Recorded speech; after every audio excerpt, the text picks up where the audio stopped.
So a highly anticipated item that came out at this year's NAMM show has its roots in the 80s. It's the MXR's Rockman X100. Jim Dunlop has owned the Rockman name since about 1995.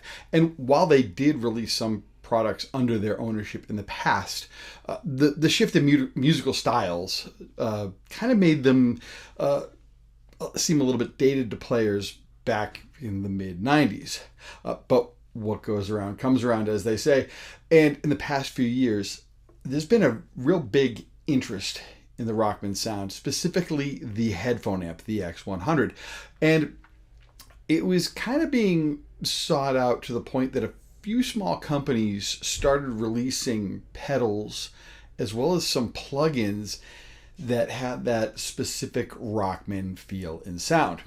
So MXR decided to release this pedal before this year's NAMM show, and guitarists went bananas, including myself. I called Sweetwater when I saw it, and I asked to be put on the waiting list, and I was informed it would ship on January 23rd, the first day of the 2025 NAMM show, meaning these were ready to go. I purchased mine from Sweetwater with my own money, and this video has no affiliation with Sweetwater or MXR in any way. And for the record, this unit came in at about $229 before taxes. Here's another little piece of housekeeping. This is the typical YouTuber thing. If you like the channel, please hit the subscribe button. The bell icon will let you know when I put up a new video.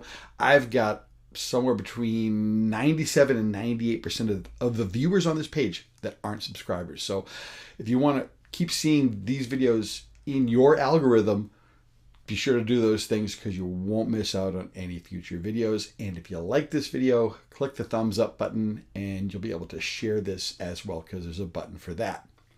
Anyways, so all that 80s Rockman goodness is encased in a little Phase 90 style box. The only controls are vintage style Rockman sliders for the input gain, as well as the overall volume as far as that goes. There is a chorus function, and there are 4 modes. You have a clean 1, a clean 2, an edge, and distortion. And I will say this: the difference.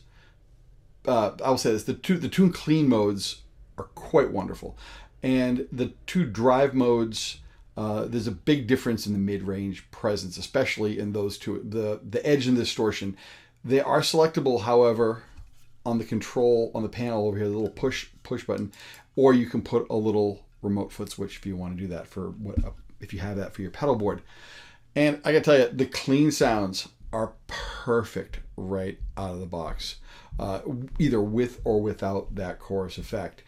The drive tones that you get from the Edge 1 and the distortion are throaty, and they have plenty of punch. That mid-range presence is quite there. Yes, the Boston sound that Rockman is really kind of known for is in there as well, considering it was designed by Tom Schultz of Boston. That makes sense. But there's also some workable room for making your own tones. However, I'll get to that in a second.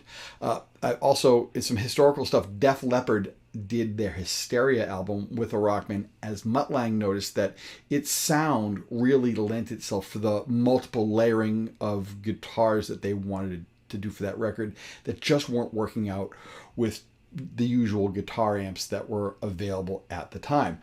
And they kept that a secret for a long time. See what I did there? Long time? Yeah. Okay. I also do recall later on seeing in an interview that Def Leppard did their Adrenalize album with a Rockman as well, but they were pretty open about it at that point. Now, plugging this in is like a time warp. Those classic 80s sounds are in there, but they've got some modern fidelity. The noise level is a lot lower than I remember, but I did notice some very mild shortcomings that the original Rockman had. First of all, there's no EQ. on this device itself. It's tuned for a certain type of guitar, and it gets a very specific guitar tone. If you need any additional EQ, which is where I'm getting to at for creating your own sounds, you may want to look into adding something like a Boss GE7 or some other type of equalization in the signal chain. And speaking of adding other pedals, one thing I found that really put this pedal over the top was adding a delay after this pedal, specifically my old Boss DD3. And on a clean sound with the onboard chorus, the additional delay that I added just smacked of perfect 80s shine and gloss. I mean, using it on the drive side of things as well too, it just gave it that more depth, that you kind of a little more of a three-dimensional sound. Chorus and echo were available on the original Rockman, but you couldn't get them at the same time. And I should know, I had 2 Rockman units back in the early 90s, and I thought that having to choose between the modulation or the echo was kind of a bummer. But considering there was nothing close to that type of features in any other type of headphone amp, we just made do with what we had. But thankfully, with this in a pedal format, adding additional pedals isn't a big deal, which is quite nice. Despite those kind of classically repeated shortcomings that are in there, MXR did throw in a couple of extra options. This can be set for a mono or stereo output via switch on the inside. The track I did on this video, it was all mono, and I didn't happen to have the correct cable for running a TRS to two outputs, but I definitely have one on order. I ran this pedal for the track direct into my interface with no additional processing on it whatsoever, which is something that the original Rockman did nicely well. Yeah, I also did the lead parts of that bit on the edge setting as well. So I ran this right into front of my DAW. Worked out great, like I said, but you could also run this into the front end of a really clean amp, or even better, run it as a preamp in the effects loop if you really want to go with it in a live situation.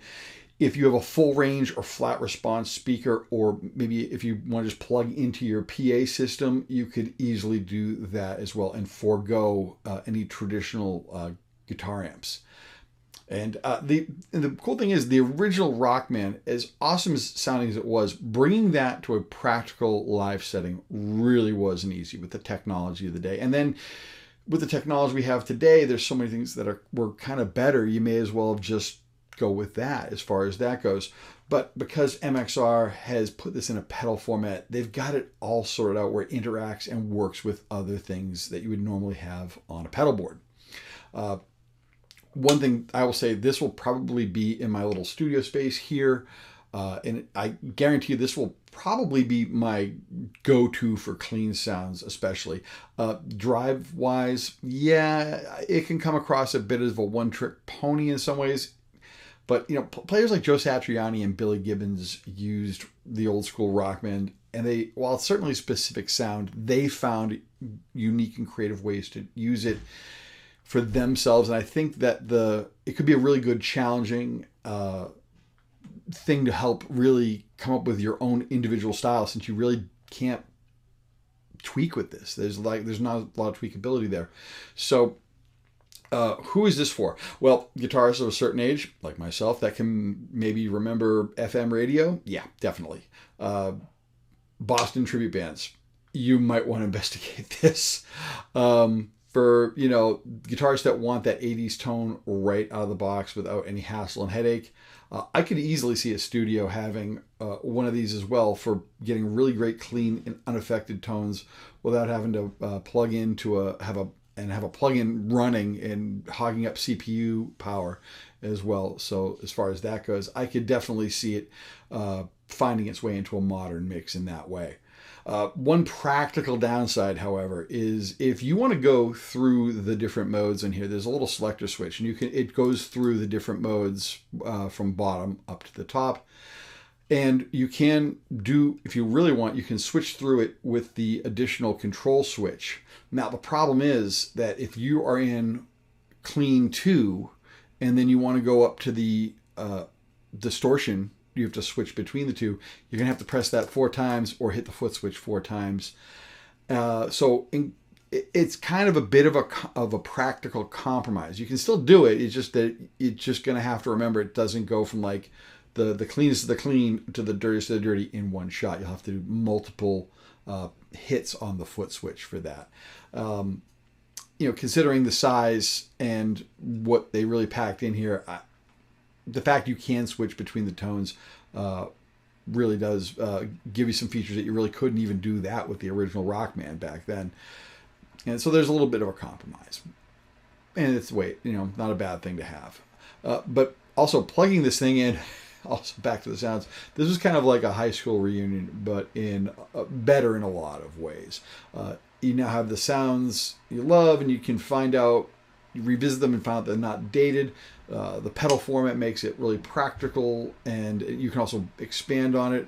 And it's got a lot going for itself. I will say this, Camaros and mullets, though, are optional. If you've been like me and you remember the heyday of the Rockman brand, let me know in those comments. I'd love to hear from players of that era as well, too. And if you have tried this pedal, let me know of your thoughts on it as well.